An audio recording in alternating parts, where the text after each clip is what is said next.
you've got to make it so that it's Broadway, that it's pizzazz. This is something you've always done, right? It's all Broadway. It's all show business, not shoe business.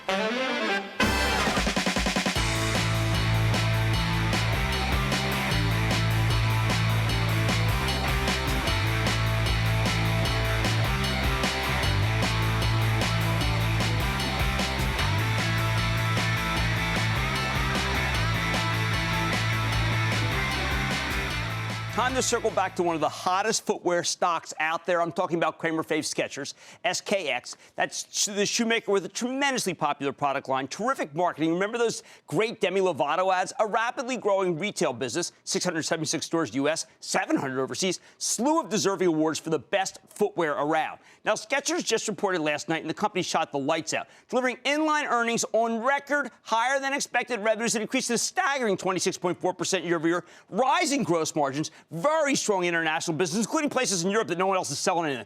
Plus, Skechers gave upside guidance for the next quarter, which management said they believe would make yet another quarterly sales record, and it now has $9 in cash on the balance sheet. Hence why the stock rallied $4.11, or 6.62% today. Skechers has given us a quick more than 9% gain since we last spoke to the CEO and the COO, and over the last 12 months, the stock has more than doubled. But I think there could be a lot more upside. Let's take a closer look with Robert Greenberg, the founder, chairman, and CEO of Skechers, and David Weinberg, the COO and CFO. Two executives who know it's not just shoe biz, but show biz. Hear more about the quarter and the company's prospects. Mr. Greenberg and Mr. Weinberg, welcome back to Mad Money. Always good to be here. Well, yeah, happy birthday, Jim. Oh, thank you very much, Robert. Thank you. Well, let me, I go through the conference calls. You guys have taught me more that there's more to it than the conference call. One thing that was missing in the call, they're not talking about Pete Rose and whether he's in the hall. They're not talking about the 600,000 likes from one Instagram for Demi Lovato. Robert, talk about how it's the ethos, it's the experience that is driving sales, not the distribution center, which is what everybody seems to want to talk about. It's a great product. It's all about that. Nothing nicer than nice shoes. Makes the difference between a good day and a bad day. The shoes you're wearing and the comfort that they give you. And, that's our mantra these days, is all about comfort. Well, at the same time, David, you're able to raise prices. No one's raising prices in America or the world. How are you able to have a 7% increase in price at a time when most of the guys are having to cut price?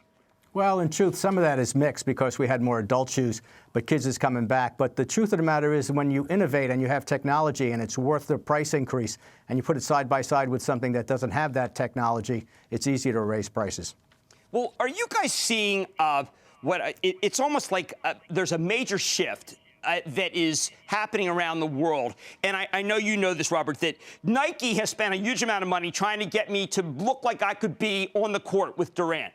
Adidas wants me to be playing soccer with the German national team. You want me to be in the stands, which there's a lot more people in the stands than there are on the field. Yeah, well, performance wear, performance footwear has become street. Spandex is the new denim. And there's nothing that goes with that look but athletic. So the whole world looks like athletes anywhere you go today. And the products today are the colors, knitted footwear, and the combinations of materials that didn't even exist 3 years ago. So it's just a big splurge of color and comfort and fabrics, and they're yummier than ever. David, what international is driving sales? We know that some of the domestic people, we know what Demi Lovato can pull, what Pete Rose can pull. Is it a Ringo Starr that's pulling? Or is it just the fact that this is a uniquely American brand that people love overseas? Well, Ringo's not out yet, so it is a uniquely American brand, and people love it overseas. It always starts with the product. We use the advertising to let people be aware of it, but it's always the product itself that sells through that makes it so large. And we just resonate everywhere in the world. Everywhere. Well, do you guys are you guys looking at some of the numbers that I am, which is I was looking at what how much Nike sells in a given year, 16. I look at Adidas, they've got 8 billion. And I'm just thinking that you guys really, I know a lot of people want to say it's the top. There is so much greenfield room in the shoe business for you to take from those guys alone that you could have multiple years of growth. Well, absolutely. We can continue to grow simply because when you look at the Nike numbers and the Adidas numbers, that's not even all footwear. We haven't even started outside the footwear market, but even within it, we're so underpenetrated in a lot of these marketplaces, and the people that are just starting to learn our brand deep down and across the board. So we have a lot of room to grow, both in the United States and outside around the rest of the world. You couple that with the thought that people buy more shoes today than ever before. Well, why per is that? year. Why is that? What's changed? I mean, that's a secular growth story when we never thought that shoes were a secular growth story. Well, when shoes used to be shoes with heels and soles, it was one thing. But today with sneakers, the colors, the fabrics, the hookups, you have to buy as many shoes today as almost as many shirts. Well, why not? Okay, well, how about let's go back to the technology, because a lot of people don't understand that memory foam and tech. Look, I wear your shoes, so I know that. I'm an older fella. I couldn't believe it. You guys told me that your feet gets bigger as you get older. Turned out I'm a 10.5. I was a 9.5 my whole life. You guys do understand the technology of, let's say, older people's feet. And the other guys are all trying to get me into a narrow shoe so that I can play basketball in the NBA. I mean, they don't have it, and you do. What is it? Because you guys have been around. What is it that you understand that they don't? It's just a good understanding of the footwear business and how to develop product that works for people today. We came up with Relaxed Fit.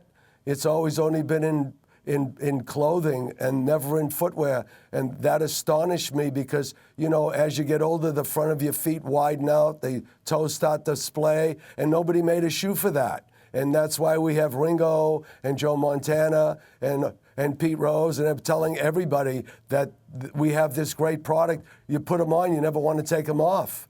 You used to come home from work and take your shoes off. When you have these Skechers on, you don't take your shoes off at night. They're too comfortable. Well, Dave, one last question, just quickly. Everyone stopped at my Super Bowl party and watched the Pete Rose ad. What kind of feedback do you guys get on that ad? Oh, very positive. I think more people absolutely want him to get into the Hall of Fame. And we certainly think he should be. And it just gives a tongue-in-cheek attitude that gets people started thinking about it again. I think it works great, and it always gets great results and great feedback. And he should be in the Hall. Yes, thank you. I mean, I did what I can't start the campaign myself. Maybe you guys can, because look, I'm a Philadelphian, so the Cincinnati people and Philadelphians alone should be able to do it. Guys, just a fantastic quarter. I know it's a multi-year move, and you just kept delivering. And thank you so much for coming on Mad Money. Always a pleasure. Thanks, Tim, and happy birthday again. Thank you. Thank you too. That's Robert Greenberg. He's the founder, chairman, and CEO of Skechers, along with David Weinberg, the COO and CFO. Guys, I know it's had a huge move. It's not done. It can go higher. After the break, I'll try to make even more money.